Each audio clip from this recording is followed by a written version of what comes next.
আচ্ছা, ছোট বাচ্চাদেরকে ইসলামিক শিক্ষায় শিক্ষিত করা কতটুকু গুরুত্বপূর্ণ?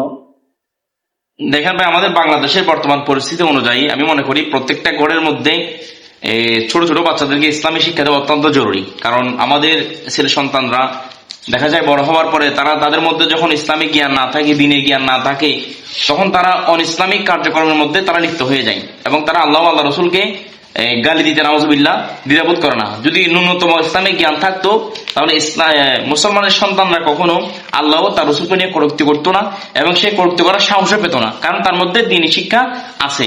এবং এই এলমটা অর্জন করা, কোরআনী এলম এবং হাদিসে এলম অর্জন করা অত্যন্ত জরুরি মুসলমানের জন্য।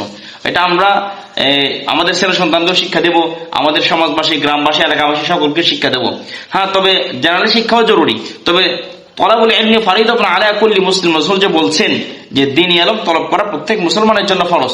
যতটুকু ফরজ এতটুকু শিক্ষা করা প্রত্যেক মুসলমানের জন্য অত্যন্ত জরুরি এবং ফরজ, এবং শিক্ষা করতেই হবে। যদি শিক্ষা না করে তাহলে সে আল্লাহর দরবারে এই বিষয়ে জবাবদিহি করতে হবে। ইনশাআল্লাহ আমরা সবাই আমাদের সন্তানদেরকে প্রাথমিক অবস্থায় দ্বীনি শিক্ষায় শিক্ষিত করব।